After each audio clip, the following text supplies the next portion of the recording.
Bonjour et bienvenue à vous qui m'écoutez sur Mythical, il était une fois, chaîne de mythes, de contes et de légendes du monde. Je vous invite à vous abonner et appuyer sur la cloche de notification pour suivre au quotidien, notamment en ce moment, Yawar Pampa, Terre de sang, de Edgar Sandoval Yugar, de Oruro en Bolivie, un auteur de contes et de récits inspirés des traditions de son pays. Yawar Pampa, c'est l'une de ces légendes que j'ai découvertes lors de mon 3e voyage dans ce pays. Nous avons laissé notre héros, Alberto Garcia Carrero, totalement paniqué après l'attaque de la tête coupée de la femme sans tête. Quand mon ayayou, mon âme, fut libérée, elle commença à entrer dans mon corps par la bouche. Je sentais mes forces revenir alors que John et Don Gennaro continuaient le rituel. La créature disparut de ma vue derrière mes épaules, mais je me sentais beaucoup mieux. Alors je les interrompais et leur disais que le rituel avait fonctionné. Ils s'agenouillèrent, se reposèrent un peu alors que je m'incorporais. La joie de m'avoir retrouvé ne dura pas longtemps car en me retournant, je vis Anselmo couché sur le sol, blanc comme un papier, avec la terreur sur son visage et son corps privé de son âme. Le Saïra lui avait dérobé l'ayayou.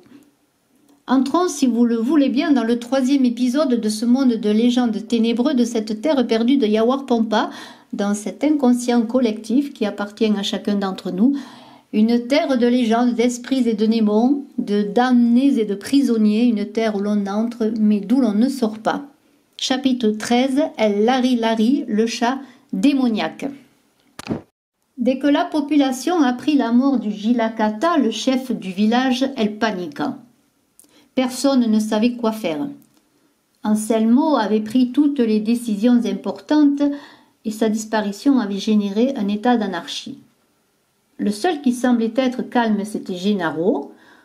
Il observait tout le monde avec ce regard sombre qui me faisait peur. Certains villageois commencèrent à me blâmer pour ce qui s'était passé, en disant que mon arrivée coïncidait avec les massacres des êtres du Mankash Pacha, le monde du dessous. Mais Don Gennaro les rassura en disant qu'il était stupide de penser que les maux étaient la faute d'une personne, car tout le village était maudit. Cela est son destin, souffrir et mourir. Cela est son destin, souffrir et mourir. À ces mots, tous se sentirent visés, mais il me sembla que c'était le Yatiri, le chaman lui-même et ses paroles qui donnèrent une peur étrange et sombre qui les firent rentrer chez eux. Je me sentais coupable de la mort du Jilakata, le chef du village, alors je pensais qu'il fallait faire quelque chose pour me racheter. J'essayais d'exhorter la population à retourner à ses activités quotidiennes. J'essayais de convaincre tous les villageois de travailler à nouveau. J'allais même d'une maison à l'autre les convaincre que l'activité serait préférable pour tous. J'insistais tant pour cela qu'avec le temps, peu à peu, je commençais à organiser les questions référant au travail et les devoirs de chacun. Les gens semblaient accepter sans trop d'inquiétude mon leadership de façon tacite, car personne ne voulait ajouter à ses souffrances la responsabilité de tout un peuple. Malgré le travail supplémentaire, je me sentais neuf avec un but nouveau. Seul Don Gennaro semblait agacé, car dès qu'il vit les choses, il s'isola dans sa maison éloignée au-delà de l'église. Après un certain temps, les choses semblèrent fonctionner avec une exception, celle de nos tourments quotidiens, tiques géantes, mauvaises herbes et incursions occasionnelles de l'enchanchous, cet esprit follet. L'important était que personne ne meure. Tout semblait reprendre son cours jusqu'au jour fatidique où la seule survivante de la ville est venue frapper à ma porte. On l'appelait Lucia. Elle apparaissait provenir d'une époque ancienne et immémoriable, en juger par ses vêtements que j'imaginais du temps de la colonisation. Elle venait avec un paquet sous son bras qu'elle prenait soin de dissimuler. « Je dois vous parler, jeune homme. Dis-moi, dame Lucia, que veux-tu ? C'est très grave, dit-elle. Je l'ai caché depuis longtemps, mais je ne peux pas continuer. Qu'est-ce qui t'afflige ?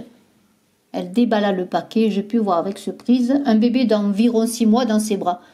Dame Lucia, comment cet enfant est-il en votre possession ? C'est mon Wawa, mon bébé. Il est arrivé avec moi il y a 2 siècles, enveloppé dans mon aguayo. C'est pourquoi personne ne l'a vu. Personne ne rentre dans votre maison sans motif. Cela aidera à le cacher à la vue de ceux du monde de dessous. Le bébé n'apparaissait pas avoir plus de 6 mois, mais son regard était celui d'un vieil homme. Il ne pleurait pas, mais avait l'air triste.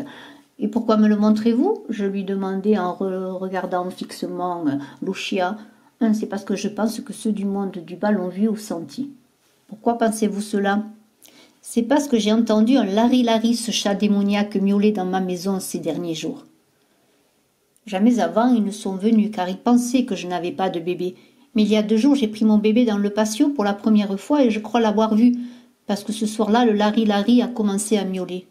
« Eh bien, dame Lucia, ne t'inquiète pas, cette nuit, je vais appeler les hommes pour surveiller ta maison. »« Mais, jeune homme, vous devez savoir qu'il n'y a pas de chat ici.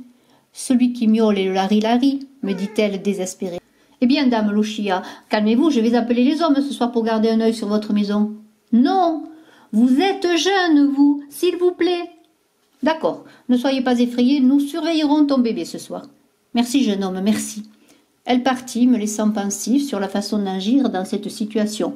Le miaulement pouvait provenir d'un simple chat, mais cette terre maudite était le berceau d'innombrables êtres infernaux. Je décidai d'aller cette nuit-là armé d'un couteau. Si c'était un chat normal, je calmerais les inquiétudes de Lucia. S'il en était autrement, je serais prêt. Au crépuscule, j'allais en direction de la maison de dame Lucia. J'étais armé d'un bâton, de pierres et de couteaux. Inexplicablement, je n'avais pas peur, mais au fond de mon être, je savais que quelque chose se passerait. En analysant mieux la question, je me rendais compte que je n'avais pas peur parce que je n'étais pas en danger. Celui qui était en danger, c'était le bébé. Cette idée me faisait me sentir comme un être méprisant, mais je pensais pouvoir sauver le vieux bébé, effacer ainsi ma conscience. J'arrivais à la maison de dame Lucia, je la trouvais bien préparée. Elle avait des bâtons avec des clous, des pierres de différentes tailles et une waraka, cette fronde faite de laine de lama, plus un couteau de charcutier. Nous nous sommes assis pour attendre devant le bébé qui était allongé sur le lit de dame Lucia. L'enfant ne dormait pas, il était réveillé et nous regardait attentivement. Après un certain temps, l'heure terrible est arrivée et nous avons entendu le miaulement du lari-lari, tout d'abord loin mais ferme et constant. Comme il approchait, on pouvait remarquer que ce n'était pas le miaulement d'un chat normal. C'était un miaulement faible, affligeant et horrible. C'était comme si un chat miaulait d'agonie, mais en même temps il était furieux et mauvais malgré ses dernières forces et son sort malheureux. Il semblait qu'avec ses miaulements il maudissait Dieu lui-même. C'était le son le plus terrible que j'avais jamais entendu. À un moment donné, quand le lari-lari fut proche, les miaulements commencèrent à nous inoptiser. Toute l'atmosphère se transforma en un défilé psychédélique de couleurs et d'objets en mouvement, comme jamais je n'avais rêvé dans mon pire délire. Au plus haut de mon délire, le lari-lari apparut, marchant lentement sur une poutre du plafond. C'était un chat noir, maigre jusqu'à l'os, sale, avec un œil puant. Le chat démoniaque allait être ma perte. Je reconnus en lui le chat de la folle Clotilde. Le chat infernal nous inoptisa avec ses miaulements horribles et le mouvement cadencé de sa queue qui bougeait. Lucia pleurait d'impuissance, délirant dans une léthargie de danse de mort. Le lari-lari s'approcha de l'enfant sans que l'on puisse rien faire, et lentement abaissa la queue, l'enveloppant autour de son cou, puis il commença à s'accrocher. Le visage du vieux bébé fit une grimace d'étouffement et après quelques instants de lutte interminable et inutile, il le tua. Quand il eut terminé son travail, il s'en retourna lentement et calmement. Sa queue mortelle s'agitait encore pendant que Lucia et moi restions immobiles et impuissants. Le vieux bébé était allongé sur le lit, le visage de la couleur bleue cadavérique. Quand enfin nous parvînmes à bouger, Lucia se jeta désespérée aux pieds de son enfant, pleurant, inconsolable. Ce serait une mort dont personne ne saurait jamais rien dans la ville maudite de Yaourpampa. Après avoir essayé de consoler vainement la mère centenaire, j'allai chez moi en silence, ma conscience tourmentant mon âme.